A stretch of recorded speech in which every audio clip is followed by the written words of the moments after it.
ఓం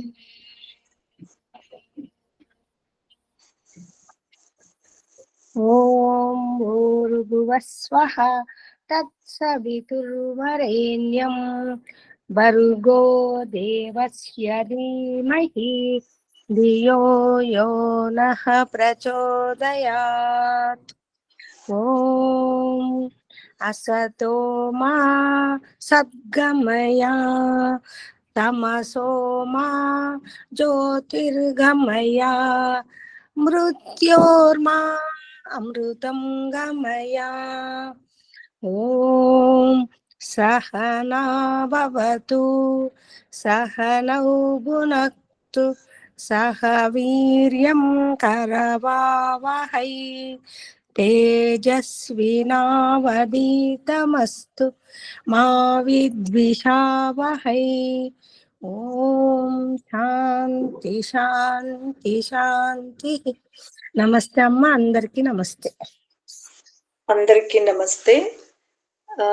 దాదాపు మనం నిన్న 68వ సూత్రం చెప్పుకున్నట్టున్నాము. అంటే ఈ 68 నుంచి దాదాపు 80 సూత్రాలలో కూడా ఇదే చర్చ.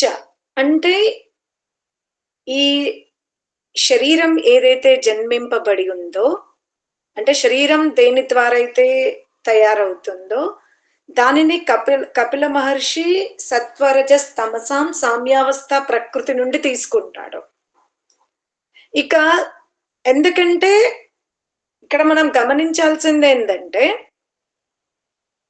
శరీరానికి మూల కారణం పంచభూతాలు, పంచభూతాలకు మూల కారణం పంచతన్మాత్రలు, పంచతన్మాత్రలకు మూల కారణం అహంకారం, అహంకారమునకు మూల కారణం మహత్తత్వం, మహత్తత్వమునకు మూల కారణం ప్రకృతి, ప్రకృతికి మూలం ఏంటంటే సత్వ పరమాణువులు, రజః పరమాణువులు, తమః పరమాణువులు. కానీ సత్వ రజ తమ పరమాణువులకు ఇక వెనుక మూలం అనేది లేదు, అవే వాటి నుండే ఇలా వికసింపబడి ఉంది అనేది కపిల మహర్షి చెప్తున్నాడు. ఎందుకంటే ఈ మూల కణాలలో ఏదైతే స్వభావం ఉందో ఆ స్వభావమే మనం ప్రతి వస్తువునందు చూస్తున్నాం. కానీ ఆత్మయందు ప్రకృతి స్వభావము అగుపడదు. అటులనే ప్రకృతి యందు కూడా ఆత్మ స్వభావము అగుపడడం లేదు గనక ప్రకృతి నుండి ఆత్మ జన్మింపబడదు, ఆత్మ నుండి ప్రకృతి కూడా జన్మింపబడదు. అందుకని మాతాపితరుల యొక్క సంయోగము వలన ఆత్మ పుట్టడం లేదు. చివరికి ఆత్మనే కాదు, జీవుడు ఏవైతే కారణదేహమును సూక్ష్మదేహమును ధరించుకొని వివిధ యాత్రలు చేస్తున్నాడో దీర్ఘకాలము నుండి, ఆ రెండు దేహాలను కూడా వర్తమాన తల్లిదండ్రులు ప్రసాదించడం లేదు అని కపిల మహర్షి నిక్కచ్చిగా చెప్తున్నాడు. మీరు ఈ శరీరమును తల్లిదండ్రులు అలా ఇష్టమైనప్పుడు, అది కలిసినప్పుడు ఎగ్గు ఫామ్ అయింది, దీనికంటూ వెనక ముందు పూర్వజన్మ పరజన్మ అంటూ ఏమీ లేదు. ఇది కొన్ని రోజులు ఈ ప్రాసెస్ ఉంటుంది, తర్వాత ఇది ఫినిష్ అయిపోతుంది. ఒకవేళ ఈ శరీరము ఇందులో వ్యాధి ఉంది అంటే దానికి ఔషధాలు ఉన్నవి, మనం మెడిటేషన్ చేస్తే పెయిన్ కూడా తగ్గిపోతుంది అనేది వీళ్ళందరి అభిప్రాయాలు. కానీ కపిల మహర్షి అలా కాదు. మీరు చాలా సూక్ష్మంగా కుశాగ్ర బుద్ధితో ఈ సృష్టిని, ఈ సృష్టిలోని పదార్థములను, చివరికి మీ దేహమును మీరు పరిశీలించండి. మాతాపితరుల యొక్క సంయోగము వలన స్థూల దేహం వస్తుంది, అది తెలుసు అందరికీ. ఆ స్థూల దేహము జీవుడు వదిలిపెట్టినప్పుడు బంధుమిత్రులు, శేషులు, గ్రామస్తులు దాన్ని భస్మం చేస్తారు. కానీ కారణదేహము సూక్ష్మదేహము ఇవి రెండు అతనితో యాత్ర చేస్తున్నవి. ధ్యానమును తీవ్రంగా కొనసాగించుకుంటే, జ్ఞానమును తీవ్రంగా కొనసాగించుకుంటే జీవుడు స్వయముగా స్థూల దేహములో ఉన్నప్పుడు, అది కూడా మనుష్య దేహములో ఉన్నప్పుడే ఇతర దేహాదుల యందు ఉన్నప్పుడు అది సంభవం కాదు. మానవ దేహములో ఉన్నప్పుడు జ్ఞానమనే దీపమును అంతరాత్మలో వెలిగించుకుంటే, దానికి తీవ్రమైన సాధన నిరంతరము కొనసాగించుకుంటే, తనపైన ఆవరింపబడుతున్నటువంటి ఈ అజ్ఞానంతా కూడా అతను తొలగించుకోగలిగితే అతను తప్పకుండా కారణదేహాన్ని సూక్ష్మదేహాన్ని విచ్ఛిన్నం చేసుకుంటాడు. అప్పుడు కైవల్య ప్రాప్తి కలుగుతుంది అని కపిల మహర్షి చెప్పే ప్రయత్నం చేస్తున్నాడు. ఇదే చర్చ 80 సూత్రాల వరకు ఉంది. తర్వాత మరొక సూత్రాన్ని ప్రశ్నిస్తున్నాడు. ఎందుకంటే ఋషులు ఏందంటే వాళ్ళే ప్రశ్నిస్తారు, మళ్ళీ వాళ్ళే సమాధానం ఇస్తారు.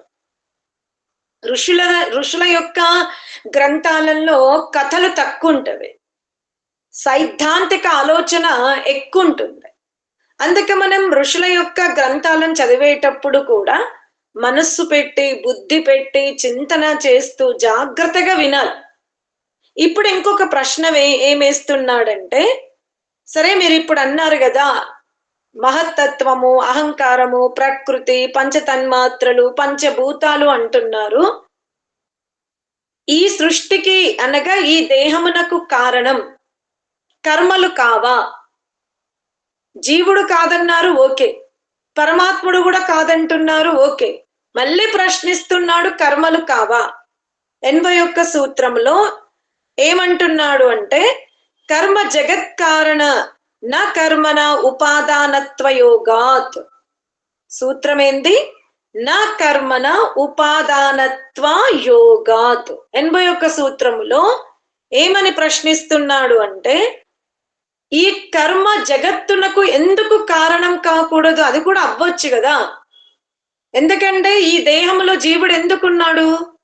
ప్రశ్నోపనిషత్తులో మనం చర్చించుకున్నప్పుడు కేన ప్రేషితం మనః, ఎవరు ఈ దేహంలోకి మనను పంపించారు అంటే మనం అక్కడ కర్మలు అని తెలుసుకున్నాం. అలాగే వివిధ యోనులు కూడా జీవుడు ఎందుకు ధరిస్తున్నాడు అని అంటే కర్మనే కారణం అంటున్నాం మనం. తరచుగా వ్యావహారిక భాషలో నా ప్రారబ్ధము, నేను తలరాత, నా దురదృష్టము, నా అదృష్టము, ఇవన్నీ కూడా కర్మలోకే వస్తాయి. అందుకనే కర్మ ఎందుకు కారణం కాకూడదు? అది కూడా కారణం కావచ్చు కదా అనేది ఒక ప్రశ్న. ప్రశ్న అర్థమవుతుందా ఈ రోజుది? అర్థమవుతుంది. కర్మ ఎందుకు కారణం కాకూడదు అన్నప్పుడు జగత్తునకు కర్మ కారణం కాదు. ఎందుకు కర్మ కారణం కాదు అనంటే, ఈ జగత్తు ఒక మెటీరియల్ నుండి పుట్టినట్టుగా అగుపడుతుంది. కర్మ అనేది అదొక పదార్థం కాదు, అదొక వస్తువు కాదు. అర్థమైంది? అది వస్తువు కాదు, అదొక తత్వము కాదు, అది ఒక స్వభావం. అది జీవుడు ధరించుకొని ఉన్నప్పుడు జరుగుతున్న క్రియ. ఆ క్రియ ఎక్కడ జరుగుతుంది? శరీరములో జరుగుతుంది. ఇంకెక్కడ క్రియ చేస్తాడు? శరీరము ద్వారా ఆధారమైన పృథివీ యందు చేస్తాడు. అలాగే ఈ పంచభూతాలను ఎవరు ధరించుకొని ఉన్నారు? పరమాత్ముడు ధరించుకొని ఉన్నాడు. కావున పరమాత్ముని యొక్క చైతన్య తత్వము వలన జగత్తున క్రియ జరుగుతుంది. జీవాత్మ యొక్క చైతన్య తత్వం వల్ల శరీరములో క్రియ జరుగుతుంది. ఒకవేళ జీవుడు శరీరములో లేకపోయినా, సృష్టిలో పరమాత్ముడు లేకపోయినా అక్కడ క్రియ జరగదు. ఇప్పుడు మీ ఇంట్లో రోకలి ఉంది. రోకలి రోట్లోకి రావాలి, తండులమును అంటే బియ్యమును దంచాలి అంటే అక్కడ ఏ క్రియ జరగాలి? చేతితో దాన్నే సంస్కృతంలో హస్తక్రియ అంటారు. అంటే మూసలిలో అంటే రోల్లో బియ్యం గింజ వడ్లు ఉన్నవి, అక్కడ రోకలి కూడా ఉంది. కానీ హస్తక్రియ జరగకపోతే వడ్లు దంచబడవు. అదే విధముగా రోల్లో ఉన్నటువంటి తండూలములు ధాన్యము నుండి ఓదనం వేరవ్వాలి అంటే అక్కడ రోకలి అనే క్రియ జరగాలి. జరగాలి. దాన్ని కూడా మళ్ళీ ఏమంటాము అంటే ఇలా హస్తముతోటి రోకలి తెచ్చుకుంటే సరిపోతుందా? రోల్లో బియ్యం అంటే వడ్లు ఉన్నవి, ఆ వడ్ల పైన రోకలి పెట్టేసి సరిపోతుందా? దంచుతూ ఉండాలి, దంచాలి. చేస్తూ ఉండాలి క్రియ. దాన్ని ఉత్పీడనం అంటే అది పైకి లేచి మళ్ళీ బలపూర్వకముగా కిందికి దింపాలి. రావాలి. అంటే అక్కడ క్రియ ఊర్ధ్వము కిందికి అంటే పైకి కిందికి క్రియ జరుగుతున్నప్పుడే అక్కడ ఏమవుతుంది? ధాన్యము అంటే దంచబడుతుంది. దంచబడుతుంది అంటే పొట్టు వేరవుతుంది. మళ్ళీ అక్కడ ఏం చెప్తాడు? ఈ ఈ దంచబడదు అనేది మనం ఇప్పుడు విద్యుత్తో కూడా చేయొచ్చు. కానీ గమనించండి, అక్కడ బుద్ధి గనక లేకపోతే కేవలం హస్తక్రియ మాత్రమే ఉంది, రోల్తో దంచుతూ ఉన్నాం పైకి కిందికి, సరిపోతుందా? స్థూల దేహముతో మనం రోకల్ని కిందికి తీసుకొస్తున్నాం శక్తిగా, మళ్ళీ అలాగే శక్తివంతంగా పైకి లేపుతున్నాం. శక్తివంతంగా రోకల్ని రోల్లోకి దింపుతున్నాం, మళ్ళీ శక్తివంతంగా రోకల్ని పైకి లేపుతున్నాం. కేవలం అక్కడ హస్తక్రియ ఉంటే సరిపోతుందా? ఇంకా ఇక్కడ ఏమైనా ఉండాలి? బుద్ధి. బుద్ధి బలం ఉండాలి. బుద్ధి గనక లేకపోతే ఏమవుతుంది? అవి చల్లా చెదురుగా పడిపోతూ ఉంటాయి. సరిగ్గా పడిపోతుంది. ఇంకా పిండన్న అవ్వచ్చు, ఒకే రకంగా మెదగవు. అవి దాన్ని ఎట్లా రావాలో అట్లా రావు, బియ్యం లాగా మెదగడం తప్ప. అంటే అక్కడ ఆ క్రియ సత్ఫలితాన్ని పొందాలి అంటే హస్తక్రియ ఎంత ముఖ్యమో అంతకంటే ముఖ్యం అక్కడ బుద్ధితో కూడా చర్య జరుగుతుంది. అర్థమైందా? అంటే బుద్ధి యొక్క చర్య లేకపోయినా, హస్తక్రియ లేకపోయినా ధాన్యము నుండి బియ్యము వేరు కావడానికి అవకాశం ఉండదు. లేదు. అయితే అలాగే ఈ సృష్టిలో కర్మ జరుగుతుంది, కానీ కర్మ ఎవరి వల్ల జరుగుతుంది? కర్మ అంటే క్రియ. క్రియ ఎవరి వల్ల జరుగుతుంది? జీవుడి వల్ల పరమాత్మని వల్ల. జీవుడి వల్ల. చెప్పాలంటే పిండమున జీవుడి వల్ల, సృష్టిలో దేవుడి వల్ల. మనం రెండు చెప్పాలి ఇప్పుడు, ఎందుకంటే ఆత్మతత్వం నడుస్తుంది, పరమాత్మ తత్వం నడుస్తుంది. కేవలం పరమాత్ముడని చెప్పొద్దు. ఉపాసన మార్గములో ధ్యానములో పరమాత్మని తీసుకోండి, కానీ ఇప్పుడు ఇక్కడ ఇద్దరు కూడా ప్రధానమే. పిండమున క్రియ ఎవరి వల్ల జరుగుతుంది? చెప్పాను. పిండమున క్రియలు ఎవరి వల్ల జరుగుతున్నవి? జీవుడి వల్ల. జీవుడి. బ్రహ్మాండమున క్రియలు మీరు ఇక్కడ చాలా జాగ్రత్తగా వినండి. ఇప్పుడు పిండమున జీవుడి వల్ల క్రియలు జరుగుతున్నాయి, సృష్టిలో పరమాత్ముని వలన క్రియలు జరుగుతుంది. ఇది మనం ఈరోజు తెలుసుకున్నాం. ఇప్పుడు ఇంకోటి ఏం తెలుసుకున్నాము? ఇప్పుడు రోట్లో వడ్లు దంచబడాలి అంటే హస్తక్రియ కూడా ఉండాలి, బుద్ధి బలం ఉండాలి. బుద్ధి కూడా ఉండాలని చెప్పినాం. ఇప్పుడు దీన్ని మైండ్ లో ఎక్కించుకొని నేను ఇప్పుడు మీ ముందు ఇంకొక క్వశ్చన్ వేస్తున్నా. మనం ఇప్పుడు రోడ్డు మీద వెళ్తూ ఉన్నాం. రోడ్డు మీద వెళ్తున్నామంటే పాదాలలో క్రియ జరగాలి అంటే ఎవరి ప్రేరణ? బుద్ధి ప్రేరణ. బుద్ధి ప్రేరణ. అర్థమైంది? జీవుడు బుద్ధికి ప్రేరణ ఇస్తాడు, బుద్ధి ఇస్తుంది. ఇప్పుడు ఇంక కన్ఫ్యూజ్ అవ్వకండి, మీకు కర్మ సిద్ధాంతం పూర్తిగా అర్థం అవ్వడానికి చెప్తున్నాను. ఇక్కడ మీరు అస్సలు బుద్ధితో ఆలోచించండి. ఇప్పుడు మీరేమన్నారు? మనం నడవాలి అంటే పాదక్రియ జరగాలి, ఆ పాదాలకు ప్రేరణ బుద్ధి అన్నామా? ఇప్పుడు మనం రోడ్డు మీద వెళ్ళేటప్పుడు పాదకలు ధరించుకొని వెళ్తున్నాం. మీరు ఏ క్రియ చేసినా మనం బుద్ధి ద్వారానే చేస్తాము. బుద్ధికి ఎవరు ప్రేరణ ఇస్తున్నారు? జీవుడు. జీవుడు. ఇక మళ్ళీ కన్ఫ్యూజన్ లకి రాకండి, ఇప్పుడు మిమ్మల్ని క్వశ్చన్ వేయబోతున్నా. మనం పాదుకలు ధరించుకొని మార్గం పైన వెళ్తున్నాం. అక్కడ మన పాదుకల కింద కొన్ని ప్రాకుతూ వెళ్తున్న జీవులు చంపబడ్డవి. అంటే ఈ చంపబడుతున్న క్రియ ప్రేరితమైన క్రియనా అప్రేరితమైన క్రియనా? అప్రేరితమైన క్రియ. క్రియ. అంటే పాదుకలను ధరించుకొని మనం ఆ మార్గమును ఆశ్రయించడము వలన అక్కడ పారుతూ వెళ్ళిపోతున్న ఏవైతే క్రిమి కీటకాదులు ఉన్నాయో వాటిని మనం చంపాలి కానీ అది జరిగింది. అంటే ఇప్పుడు ఈ పాదుక అంటే ఈ చైతన్యం కాళ్ళు కదులుతున్నవంటే ఎవరి వల్ల కదులుతున్నవి? జీవుడి వల్ల. అలాగే సృష్టిలో కూడా బాగా జాగ్రత్తగా తెలుసుకోండి. మన పాదాల కింద మనం చీపిరితో ఇల్లు శుద్ధి చేసేటప్పుడు, మాట్లాడేటప్పుడు, పడుకునేటప్పుడు కొన్ని మనకు తెలియకుండానే సూక్ష్మ క్రిములు మనతో దుఃఖమును అంటే మన పిండము వలన. అందులో మన ప్రమేయం ఉందా అంటే లేదు. కానీ మన శరీరం కదలాలి అంటే ఎవరి ప్రమేయం ఉండాలి? జీవాత్మ ప్రమేయం ఉండాలి. జీవాత్మ ఎవరికి ప్రేరణ ఇస్తుంది? బుద్ధికి ప్రేరణ ఇస్తుంది.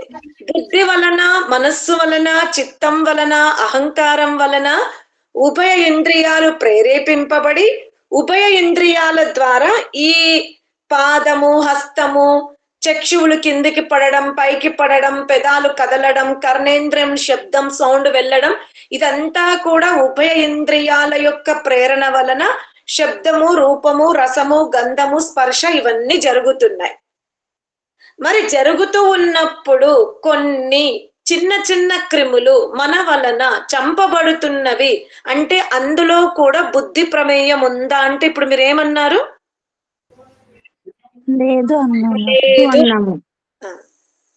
లేదు అన్నప్పుడు అలాగే సృష్టిలో కూడా అప్పుడప్పుడు అగ్ని ప్రళయాలు జరుగుతవి, జల ప్రళయాలు జరుగుతవి, పర్వతాలు కూలిపోయి కింది వరకు పడి అక్కడి నుంచి వెళ్తున్న వాహనం మీద పడి చాలా మంది దుర్ఘటనకు లోనవుతారు.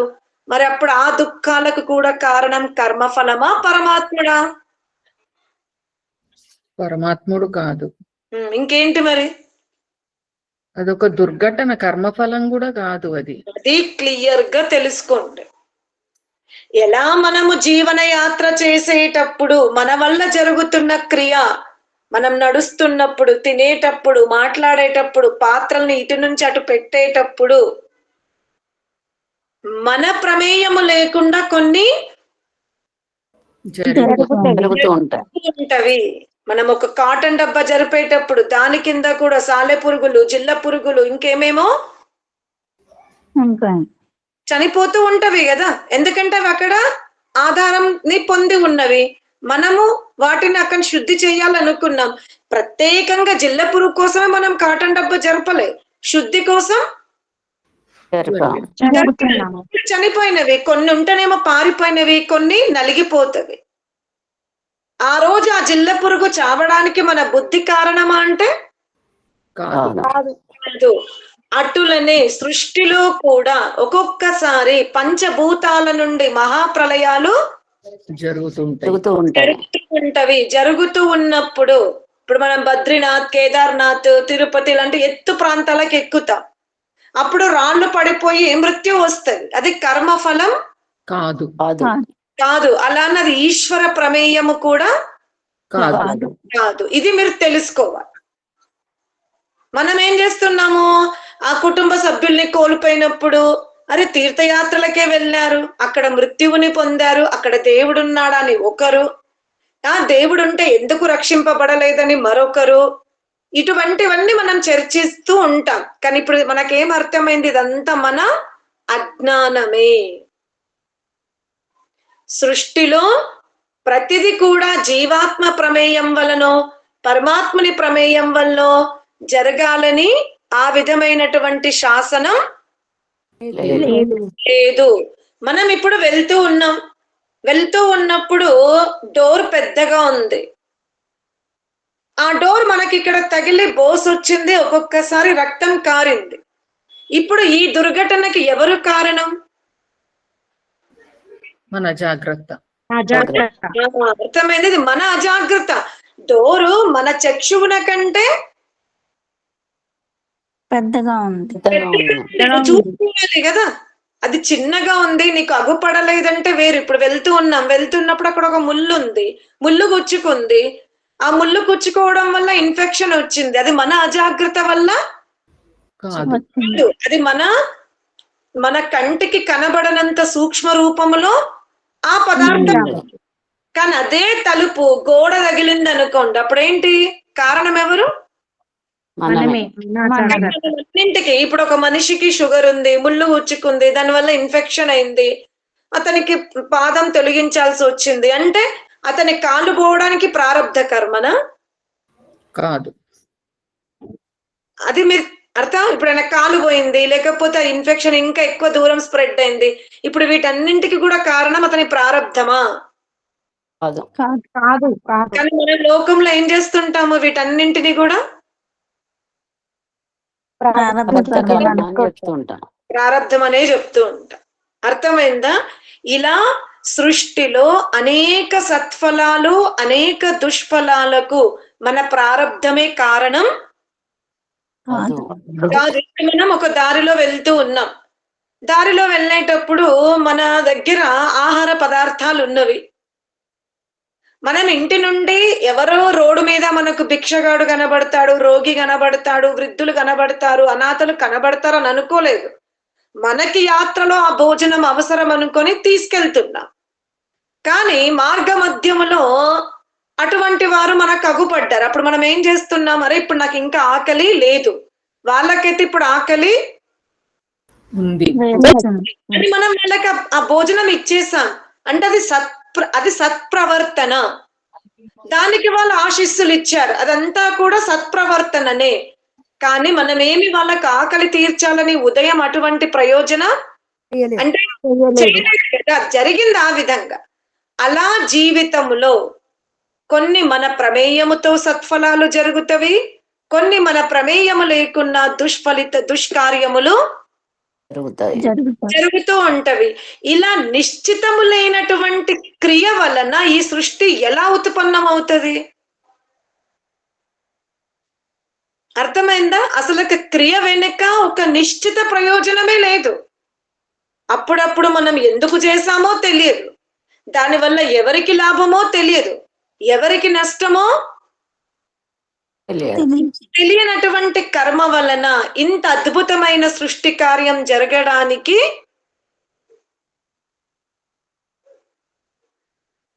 ఏమైంది? వీలు లేదు. అందుకనే ఈ సృష్టిలో క్రియ అనేది ఒక కారణముగా ఉంది, కానీ అంటే సాధారణ కారణముగా ఉంది, కానీ ఉపాదాన కారణంలోకి రావడానికి క్రియ వీలు లేదు. అంటే కర్మ సృష్టిలో ఒక కారణం. అరే ఈ మనిషి పశువు జన్మ ఎందుకు ఎత్తాడు అంటే కారణమైంది. ఏం కారణమైంది? అక్కడ కర్మ కారణమైంది, కానీ కర్మ అక్కడ ఉపాదాన కారణముగా లేదు, కేవలం సాధారణ కారణంగానే ఉంటుంది అనేది మనం తెలుసుకోవాలి. అందుకే ఈ సృష్టికి కర్మ ఎప్పుడు కూడా ఉపాదాన కారణం కాదు. ఈ సృష్టికి కర్మ ఒక సాధారణ అర్థమైందా? మళ్ళీ ఇంకా శాస్త్రీయ భాషలో ఏం చెప్తున్నాడు అంటే 82వ సూత్రంలో ఏమంటున్నాడు అంటే నానుశ్రవికాదపి తత్సిద్ధి సాధ్యత్వేన వృత్తియోగాద్ అపురుషార్థత్వం. మీరు అనుకుంటున్నారా వైదిక కర్మలు అంటే వైదిక కర్మలు చేయడం వల్ల మోక్షం లభిస్తుందని? వైదిక కర్మలు చేస్తే మోక్షం రాదు. అర్థమైందా? వైదిక కర్మల వల్ల కూడా మోక్షము రాదు. రాదు. మోక్షం రావాలంటే ఏం చేయాలి? ధ్యానం చేయాలి. ఆ నా కర్మనా ముక్తి, కర్మ వలన ముక్తి రాదు. రాదు. లభించదు. లభించదు. ముక్తి దేని వల్ల లభిస్తుంది? ధ్యానం వలన సాధన వల్ల. జ్ఞానము వలన ముక్తి లభిస్తుంది.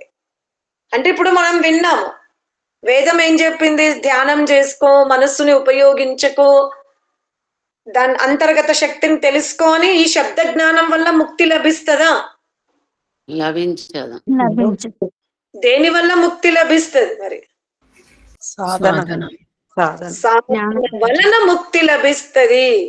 ఎందుకంటే మీరు కర్మల వలన ముక్తి లభిస్తుంది అనుకుంటే, ఒకానొక మనిషి తన జీవన కాలములో అనేకములైన వైదిక కార్యములు చేస్తాడు. ఇక్కడ వైదిక కార్యములు అంటే ఏమిటి? అగ్నిహోత్రము, అంటే వేదములో ఉపదేశింపబడిన సత్కార్యం. కార్యములు. వేదములో ఏ కార్యములు ఉపదేశింపబడినవి? అగ్నిహోత్రం చేయటం, ధర్మాలు, ధర్మాచరణ, ఏవి ఉపదేశింపబడలేవు వేదములో? అధర్మాన్ని. అదే అధర్మంలో ఏమేమి వస్తాయి? మళ్ళీ నేను ఒక 1 month అయిపోయినాక ఇలా నోరు తెరుస్తారు కదా, అందుకే మళ్ళీ మూలం నుండి వచ్చిన. వేదములో ఏవి వైదిక, ఏవి చెయ్యమని చెప్పింది వేదం, ఏవి చెయ్యకూడదని చెప్తుంది? ధర్మ కార్యాలు చేయకూడదు, ఇతరులను హింసించకూడదు, పరస్త్రీ గమనము, అసత్యం ఆడుకో, అసత్యము, దొంగతనము, అస్తేయము, అపరిగ్రహము, అన్ని ఈ కర్మలు చేయకూడదు. ఏ కర్మలు చేయమంది? పొలమును దున్నుకోమంది. పొలమును దున్నుకునేటప్పుడు నావలి ద్వారా కొన్ని కీటాణువులు దాన్ని హింస కాదంటాడు. ఏది హింస? నీ జిహ్వా చాపల్యం కోసం నువ్వు ఏదైతే బుద్ధిపూర్వకముగా ఒక ప్రాణిని చంపుతున్నావో అది మాత్రం హింస అవుతుంది. అర్థమైందా? ఒక పచ్చని వృక్షమును నరుకుతున్నావు, అది హింస. కానీ నీ ఇల్లు శుద్ధి చేసుకోవడానికి నువ్వు రోలు దగ్గర, మీ పొయ్యి దగ్గర ఏవైతే కొన్ని క్రిమి కీటకాదులు హతం చేయబడుతున్నాయో దానికి ఉపశమనం ఏం చెప్పాడు? బలివైశ్వ దేవయ. అర్థమైందా? నీ అనివార్య కారణాల వల్ల నువ్వు భూమిని దున్నేటప్పుడు, గృహ నిర్మాణము చేసుకునేటప్పుడు, పాకశాలములో భోజనము తయారు చేసుకునేటప్పుడు నీ వల్ల కొంత హింస జరుగుతుంది. దానికి ఉపశమనమే బలివైశ్వ దేవయజ్ఞం. బలివైశ్వ దేవయజ్ఞం. ఇప్పుడు పంట పొలాలని మనం పండించుకునేటప్పుడు, పొలము దున్నేటప్పుడు అనేక జీవరాశులు చంపబడతాయి. అందుకనే వచ్చిన పంటలోని మొదటి భాగాన్ని మనం ఎవరికి ఇస్తున్నాము? అగ్నిదేవుడికి ఇస్తున్నాం. హోలీ అప్పుడు కూడా మనము నవధాన్యాలే వేస్తాము. దీపావళి అప్పుడు నవసశ్రేష్ఠి యజ్ఞం అంటారు కదా, అర్థమైందా? అలాగే సంక్రాంతికి కూడా మనం నువ్వులు చేస్తున్నాం. ఎందుకు? వచ్చిన నూతన పంటలోని కొంత భాగం మనం ఎవరికి ఇచ్చాము? అగ్నిదేవుడికి ఇచ్చాం. రెండవ భాగం ఎవరికి ఇస్తున్నాము? అయిపోయింది కదా, మొదటి భాగంలో బలివేష దేవ యజ్ఞం అయింది. కొంత భాగం, అది 10%, 20%, అది మీ శ్రద్ధానుకూలంగా బలివేశ్వ దేవ యజ్ఞం చేసాం. తర్వాత పర్వ యజ్ఞంలో చేసాం. తర్వాత ఇంకో భాగం ఏం చేసాం మనం? అతిథి సరే, అతిథి యజ్ఞంకి ఇచ్చాం. ఓకే, ఇంకొక భాగం విద్వాంసులకి. అతిథిలోనే విద్వాంసులు వచ్చేసారు కదరా. మన దృష్టిలో అతిథులు అంటేనే విద్వాంసులు. ఇంకేం చేస్తున్నాం? బలివేశ్వ దేవ యజ్ఞం చేసాము, పర్వ యజ్ఞాలు చేసాము, అతిథి యజ్ఞం చేసాము. స్వయానికి వాడుకుంటాం. మనము స్వయంగా ఆహారం భుజిస్తున్నాం. పశుపక్షాదులకి పక్షులకి. బలివేష దేవ యజ్ఞంలో పశుపక్షదులు వచ్చినాయి కదా, నమః నమః అని తీసేస్తాం కదా. అగ్నిహోత్రం చెయ్యంగా మళ్ళీ శునకాయ నమః వాసాయ నమః అని తీసాం కదా. దాన ధర్మాలు అన్నట్టు వస్తుంది. ఇంకా దాన్నే ఆగండి, ఏం చేస్తున్నాం ఇంకొక భాగం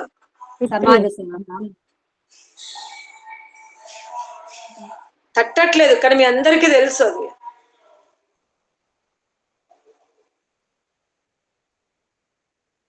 ముందు సర్పంచ్కి ఇస్తాము, ఎంత పంట పండిందని సర్పంచ్ కొలుస్తాడు, అదే రాజు కొలుస్తాడు. కొలిసి ఏం చేస్తాడు, అందులోని కొంత భాగం తన ధాన్యకారంలో తీసుకుంటారా? మార్చి ఏప్రిల్లో ఇప్పుడు మనం పంట పండించట్లేదు కాబట్టి గవర్నమెంట్ కి మార్చి ఏప్రిల్లో ఏం కడుతున్నాం మనమంతా? అది ఎందుకు మర్చిపోయారు? అర్థం కాలేదు. అదే చెప్పా, అందరికి ఉంది కానీ ఇప్పుడు ఓడి గుర్తుకు రావట్లే. ఇప్పుడు సర్పంచ్కి ఇచ్చేది అనేది ఇంకా పెద్దగా అర్థం కాదు. మన ట్యాక్స్ అంటే అది అర్థం కాదు. మరి గ్రామాలలో పంట పండగానే ఎవ్వరు కూడా ఇంటికి తీసుకెళ్లే వాళ్ళు కాదు, కుప్పలు పోస్తారు. మీకు తెలుసా, ఇలా కుప్ప పోసి ఆ పై కుప్ప అగ్నిదేవుడికి, తర్వాత ఇలా తీసి విద్వాంసులకి, ఆ విద్వాంసుల్లోనే ఆడబిడ్డల ఓడిబియ్యం వచ్చింది. అరే నీ రక్తంతో పంచుకొని పుట్టిన బిడ్డరా, దానికి కూడా కొంచెం ఇవన్నీ ఏదో గంపతో తీసుకుంటారని అంటారు కదా, అర్థమైందా? అది వచ్చింది. ఆ తర్వాత రాజుకి ఇచ్చాక మళ్ళీ మన భార్య బిడ్డలు, మన తల్లిదండ్రుల కోసం ఇంటికి తీసుకెళ్తాం. కానీ మొత్తానికి చూస్తే మన ఇంటికి 75% వచ్చింది. 25 మనం ఏం చేస్తున్నాము, వినియోగం అయింది అందరికి. ఈ పాలన ప్రతి ఒక్కరు చేసినప్పుడు అందరము కూడా కొంచెం అటు ఇటుగా ధనికులుగా ఉన్నాం. ఇప్పుడేమైంది,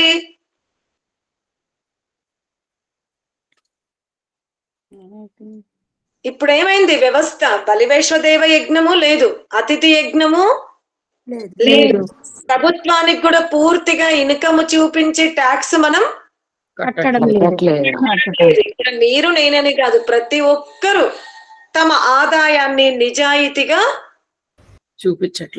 చూపించట్లేదు. అది రాజైనా సరే, విద్వాంసుడైనా సరే, సేవకుడైనా సరే. ఒకప్పుడు దేశంలో ధనధాన్యములే ఆధారంగా ఉండేటివి కాబట్టి ప్రతి ఒక్కరికి ఎంత పంట పండిందనేది గ్రామ సర్పంచ్కి ఒక యోజన ఉండేది, కంపల్సరీ తెలిసేది. ఇన్ని కింటలు దిగినవి, నువ్వు ఎలా ఇంత కొంచెం ఎలా తక్కువిస్తావు, నీ ఇంట్లో ఎంతమంది సభ్యులున్నారు, దాన్నంతగా కరెక్ట్ గా తీసేవాడు.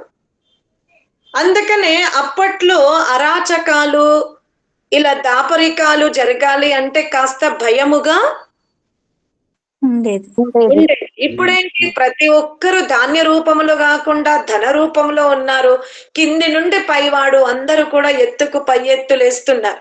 ఇక్కడ వైద్యుడు తప్పు చేస్తున్నాడా, సేవకుడు తప్పు చేస్తున్నాడా, మందుల షాపు వాడు తప్పు చేస్తున్నాడా, మాంసం అమ్మేవాడు తప్పు చేస్తున్నాడా, లేదు, ప్రతి ఒక్కరు కూడా సంపాదించేది ఎక్కువ, చూపించేది కానీ ఆభరణ రూపంలో, ఫంక్షన్ రూపంలో మాత్రం